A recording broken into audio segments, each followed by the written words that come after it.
Hey guys, Natalie Nana here. Welcome back to Onana Nation. How is everyone doing today? Hope good. So guys, in today's video we are going to be debunking some of the myths surrounding the US visa acquisition process. So you all already know how people have all these myths, all these notions, all these beliefs and all these sayings about the interview process, and sometimes these things are not necessarily true. So in today's video I'm going to be debunking some of these myths, and if that's something you're interested in watching, pull a seat and let's get right into it. So you guys already know we can't do a video without giving out this quick reminder. And please guys, if this is your first time stopping by on this channel, we love you, we appreciate you, we want to make you a family member, so please go ahead and click that red subscribe button below and touch the little bell beside it for notifications. And if you're a returning viewer, that's if you've been with us before but you just didn't subscribe, please go ahead and touch the red subscribe button below and touch the little bell beside it for notifications. That's how you make yourself a family member. That's how you make yourself a VIP member. We love you. Please go ahead and subscribe. So after doing that, let's get right into today's video. So guys, there's so many myths surrounding this US visa acquisition process. There's so many beliefs, there's so many notions. We are here today to debunk these notions, to tell you what's the truth and to tell you what is fake. So the very first myth which people have about this US visa interview process is the fact that they think there's a daily quota of visas to be given. Guys, that's not true.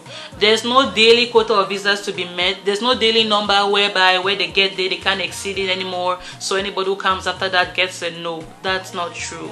What happens in there is totally dependent on you, the applicant, how you sell yourself to them, how you have the right documents presented to them, and how you answer their questions properly. So it has nothing to do with the fact that there's a daily quota. Actually, there's no daily quota to be met. As many as the number of applicants they've scheduled for that particular day, they are ready to give you all visas. So now what happens is it depends on you. How are you selling yourself to them? Do you have the right documents? Do you have the right answers to every question? That's what happens in there. It's totally relying on you, the applicant. There's no daily quota. So if anybody tells you, oh, I got my visa rejected because they had given many visas for that day, they could not give any more visas, that's not true. What's a visa? It's simply a stamp. So they can give even 1 million visas in one day, but how are you selling yourself? How are you explaining your case to them? So it totally depends on you, the applicant, and it has nothing to do with a daily quota. So that's the first myth we have debunked. And now let's get to the next. So guys, the second myth is the fact that people think because they know people who work in there at the embassy, they are going to get their visa applications accepted. That's not true.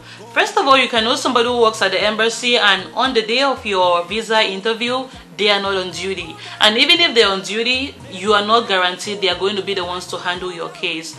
So the US Embassy, I think the US government is smart enough to put all these checks and balances into process to make sure everything is fair for everybody and to make sure even the consular officers are not being biased. So when you get there, the first thing is that they check you in, they check you, they get your fingerprints and stuff like that, and they give you a number. So this number they've given you, nobody in there knows who has what number, and you yourself don't know who is sitting on what counter until you actually get there and sit down. So if you have a brother who walks in there or a sister who walks in there, they've left all these things to probability, they've left all these things to check and balances to make sure everyone is fair and nothing is biased. So even if you know somebody who walks in there, chances are you get a number they don't know, and they too will be on the counter which you don't know if it's going to show on your number. So whatever you have on your number, that's the counter you're going to be called to. So you can now see how you can very well know somebody who walks in there, but it's highly probable they're not going to talk to you, they're not going to handle your case. So it's totally dependent on probability. Nobody knows who has what number, nobody knows who is sitting on what counter until you actually get in there to sit down. So even if your brother is on counter A7 or counter J12 or whatever counter, they are not going to know the number you have on your hand. So how are they going to call you there? So let nobody fool you. Oh girl, my mom works in there, I'm going to get my visa. Oh, my daddy works in there, I'm going to get my visa. No, nobody knows who has what number, nobody knows who is sitting on what counter. So it totally depends on you and what consular officer is going to interview you during this process. So you guys can now begin to see how the process is fair, how the process is not biased, and they try their best to make sure people don't really work on that man-no-man basis. So that's what happens in there. So guys, the third myth is the fact that people always think, oh, the person in front of me made the consular officer mad, and now by the time I get there, he's so mad he's going to transfer all that aggression to me. He's not going to want to listen to me. He's not going to let me explain myself. So I'm just going to get my visa application rejected. That's not true. These people are highly trained professionals, and they've worked in so many countries in the world, and they have so many years of experience, and I would like to think they're professional enough not to let emotions get in the way. So even if the person in front of you is giving the consular officer a hard time, it has nothing to do with your own case. Chances are they will get their own visa rejected, but it has nothing to do with you who is going after that. So don't begin to think, oh, the officer is already mad, by the time I get there he's just going to tell me no. Oh, he's already angry, by the time I get there he's not even going to let me explain myself. No, they don't work that way. They are professionals and they know what they're doing. Just go there, be your best self, give your best explanation, say everything you have to say, and chances are they're going to give you your visa. So it has nothing to do with the person in front of you, but everything to do with you, the applicant, and how you protect yourself, and how you present your own case to them, and how you advocate for yourself. So that's the third myth. It has nothing to do with the person in front of you, but everything to do with yourself and how you advocate for your case. So guys, the fourth myth is the fact that people always think the consular officers are influenced by external factors, and this is not necessarily true. For example, we all know at the beginning of 2019 the US government had a shutdown. So some people went in there during that time for the interview and they got their visa applications rejected. And when they came out, the first statement that came out of their mouth, oh, the government has a shutdown, oh, these people are not getting paid, so they are mad, they are frustrated, they are broke, and they transfer all of that anger and aggression to me. That's not true. Like I said earlier, these people are highly trained professionals. If they don't want to show up to work because they're not getting paid, they're not going to show up. But if somebody wakes up and gets a bath and gets all dressed and shows up to work, they owe you that professionalism to serve you. Because of the fact that you've come to your office and opened your doors, it means you're open for service. So you're there to serve us. It has nothing to do with the fact that you're getting paid or not. So when they open those doors to you, it means they are there to give their best self to you, to give you all the professionalism you need, to listen to your case, and to make the best decision, not based on any external factors. So I don't like you to believe that, oh, because they're not getting paid at this particular point, or because the government has a shutdown or whatever, blah blah blah, I got my visa rejected. That's not true. So they are there to serve you. When you go there, it depends on you. How are you advocating for yourself? Again, I'm going to say this. How are you speaking for yourself? How are you presenting your documents? How are you explaining your case to them? So it has everything to do with you and nothing to do with external factors. So guys, the fifth myth is the fact that people go into the embassy for their interviews expecting to be asked a particular set of questions, and it's not necessarily so for every case. So when you go in there for your interview, I would like for you to keep an open mind, for you to know they can ask you any question. They have a long list of questions they've been using along the years, and they can pick any of those questions and ask you. So I would like for you to just keep an open mind, be flexible, and just be your best self, relax and be calm. So any question they ask you, make sure you answer that particular question. So, and I want you to answer the question with a lot of wisdom, because from every single answer you give, they are going to deduce the entire story from that answer. So sometimes you have people who go in there for an interview and they come back and they're like, he didn't even ask me up to 5 questions. He didn't even ask me this question or that question. But you forget to know that one of your answers has given you away totally and completely. So just one answer you've given him has told him a lot about you. So you really have to be wise when you go for your interview. For example, we have friends who go in there for visa applications and the visas are not granted, and when they come back they are like, he didn't even ask me if I was going to come back to Cameroon, so how did he know I don't have enough ties to my home country? Or he didn't even ask me if I was going to come back to Nigeria or to India or to Pakistan, so how did he know I don't have enough ties to my country? But he has asked you another question which you had to tell him, so he has deduced from that answer of yours to know you don't have sufficient ties to home country. So don't expect the interviewer is going to ask you, do you have ties to your home country? Of course he's not going to ask that. So they have technical questions, they have technical ways, they use deduction, and they have so many ways they will know if you're telling the truth or not. So don't expect a particular set of questions. Don't expect he's going to ask you, oh, how do we know you're going to come back to Cameroon? Or how do you know you're going to come back to London? Or how do you know you're going to come back to Denmark or wherever? Sometimes he'll ask you in a technical way and you may falter. So just be smart and try to use intuition during your interview, and the chances are if you answer your questions right, you're going to get your visa.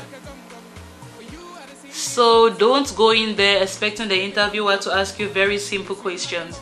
Questions like, how do I know you're going to come back to Cameroon after you graduate? How do I know you're going to come back to Nigeria, Pakistan, or India after your masters? Those are very simple questions, and of course they know you go in there prepared with answers to give to this question. So they're not going to ask you the question in this particular way.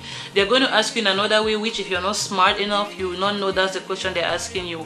For example, the interviewer, sometimes they smile with you to mess with you. They're smiling with you just to get you comfortable, to ask you a question where you will not even think that's what they want to hear.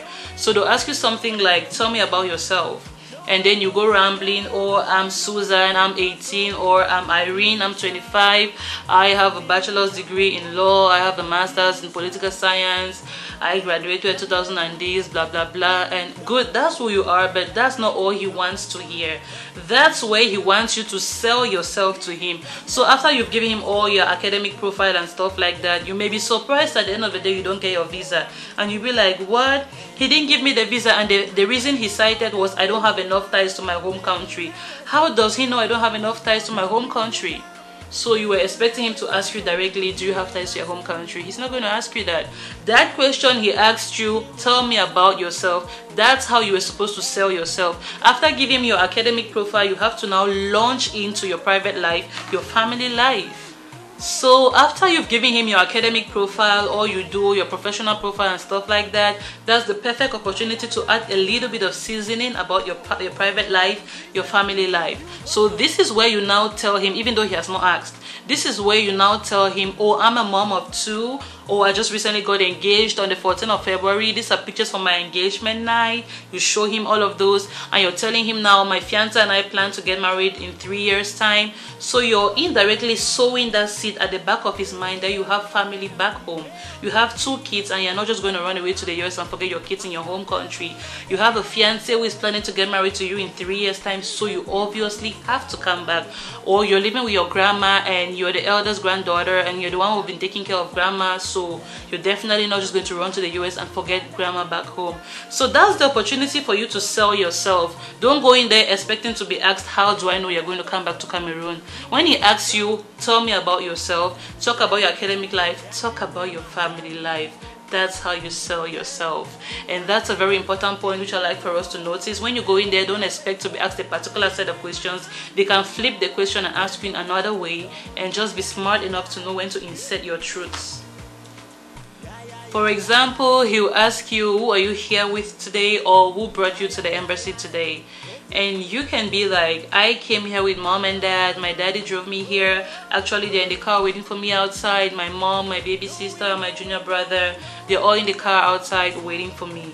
So you're making him know you guys have this tight family situation. Your family, they're always there for you. You guys are always together. You guys do everything together, and you know they're routing for you and stuff like that. So he knows, oh, she has a good family system behind her. So he now knows you're not going to run off to the US and forget your family back home, since you guys are that close. So that's one way you've made him know you have sufficient ties to your home country.